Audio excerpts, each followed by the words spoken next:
So, welcome to Second Pour. My name's Jeff. And I'm Zane. And so, I guess we're going to continue a review we started. Yeah. And kind of give our further notes on what we think about this new whiskey that we haven't had before until today, right? Yeah. Willet in itself is kind of a mystery. Yeah, I mean, it's not available in our area, but we had a buddy of ours David, who went out of town and found it. Right. So we're like, hey, we're going to do this on the show. And most people really don't know what is in Willet. That's right, because it's such a kind of secretive... Yeah, they don't tell you what was mixed with it. Yep. They try to give you some notes, like what you're supposed to be tasting, which a lot of reviews taste a whole lot different than even what their official notes are supposed to be, which is strange. And then... We do know it's being done in a pot still. Right? No.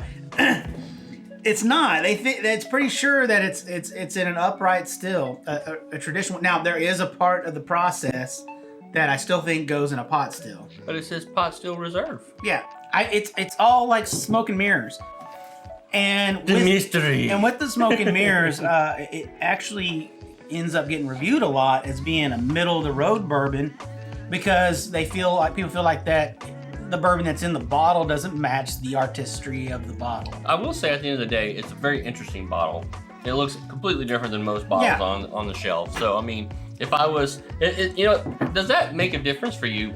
I mean, does it really decide if you're going to buy a bottle or not? No, I would say this is, I would get confused at what the bottle is. Like, seeing this on the shelf, I might be thinking a port or a cognac or something else besides a bourbon. Just, when you're just going through the lines. I agree with you. I think for me, there's a balance when it comes to the bottle. It can't look cheap. Yes. And it can't look like this. Because if it does, I go, okay, they're trying to make something that's cheap look great. Yep. Or this looks too cheap, I'm not going to drink it. Well, remember the 1792 bottle. There are people who say they think the 1792 bottle looks expensive, but to me it's like a cheap cap. It's like an Avon cap. It's like an Avon yeah, it reminds me of Avon bottle. Perfume, yeah, right? Right. That's kind of what it reminds me of. That's exactly what it is. So, I mean, so when I see something like this, initially, not knowing what it is, I would probably pass it up. Yeah, you think this is going to be the Avon bottle. Exactly. Like it's supposed to look like something, like a truck or something, and it's a clear glass bottle. That's right, but instead, I mean, I realize I think there's a careful balance, but this is hard to find. We can't even get it in our area, so let's do our second pour. Now, this really is our second pour. This is our second pour. Now, this is the amazing part about this particular bottle is it makes a gorgeous noise. Man, that noise is kind of cool. Here we go. Ready? Okay, I gotta real quick. Well, then it didn't make I didn't noise. do as good of a job. Let's try that again.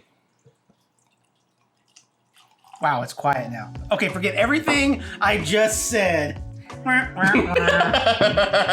right, so here we go. So now, off the nose, you pick a lot of caramel, right? Yeah, and you get the sweet that I think they're trying to tell you is a vanilla. Yeah, there's some vanilla. It's a light vanilla, though. Yeah, it's not the caramel almost overpowers the vanilla. Because there is that, caramel has that toasty smell that's not toast. It's like burnt, but not burnt. Yeah. It's just...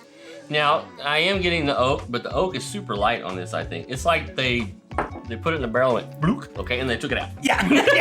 Well, as our first note, now the first thing, I felt like the finish was just gone pretty quick. It's like that, right? Yeah, yeah. So, here, let's do our second tasting. As experts, you will soon learn.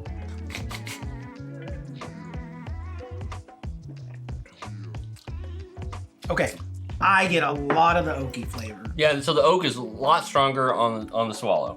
Yeah.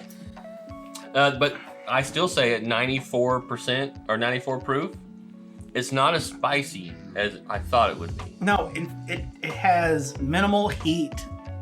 If you're a regular whiskey drinker, this is going to be almost in your daily drinking category as far as ease of drink. I think if they just produced this without the fancy bottle, and just a standard nice whiskey bottle, and it was readily available, I think people would drink this as a daily drinker. Yeah. Now I did read, and this is whether or not it can be confirmed, that the Willet is, when they say small batch, it's literally tiny batch, right? It is micro tiny. Yeah. As opposed to doing 200 to 300 barrels for a small batch, like a lot of other people do.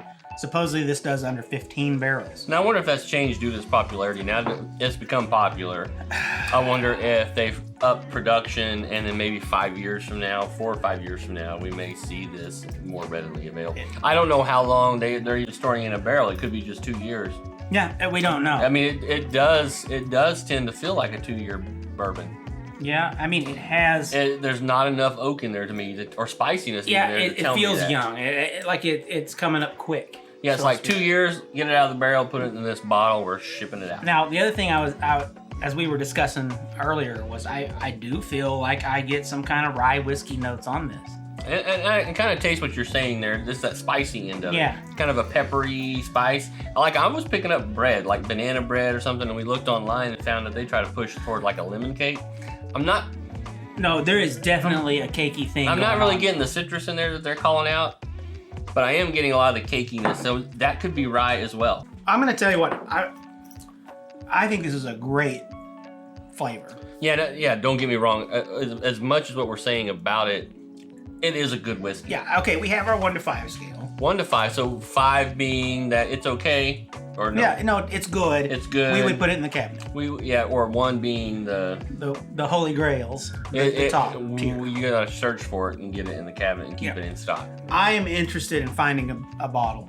Yeah, me too. I really want to get one. So it's a solid 3 for me, because I would like to have it repeatedly, probably, and then I would probably lean more to probably a 2.5 or 3.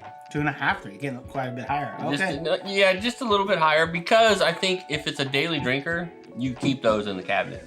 Yeah, I agree with that. You know what I'm saying? So if it's something you keep in the cabinet as a daily drinker, but now here's the deal. Since it's so hard to find and hard to get in, you can't get it in our area. Yeah. Obviously, it's not going to become a daily drinker. Yeah. So, I mean, I'm not going to go driving out of state to find it. Now, if I know somebody's going out of state and I say, hey, pick me up a bottle. Oh, yeah. I mean, you're going to be on, I would just say we're going to be on an active hunt. If we can pick up a bottle, we'll do it. Yeah, I would not. I think retail runs are saying between $40 and $60 for this bottle. Yeah, it should be a $40 bottle. Don't pay more than $60 for this. Oh, I think, there's some really good whiskey out there for $60, $65. Yeah. That you can find, so you don't have to kill yourself trying to get this bottle. But this is really enjoyable, I feel like. And for $50, yeah, I think if you find this on the shelf, it's $50, I'd pick it up. Yeah, for sure. You won't be disappointed.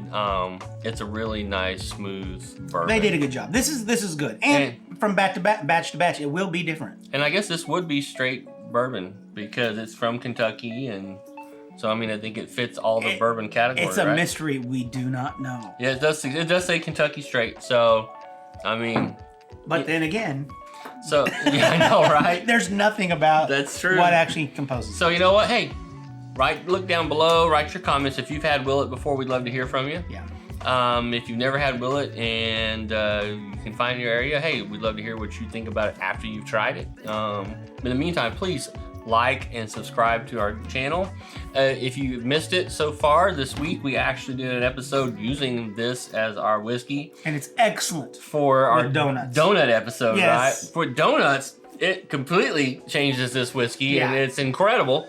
So, but we can't use donuts as you do when you drink it. Make sure you eat donuts too. Yeah. But yeah, go check out our donut episode right here, and you can learn more about this whiskey by watching this review. Hey, please be sure to like, subscribe, comment down below. He is still eating a donut. Hey, stuff happens. In the meantime, you guys continue to be cool this week, and we will see you next week with our next whiskey review.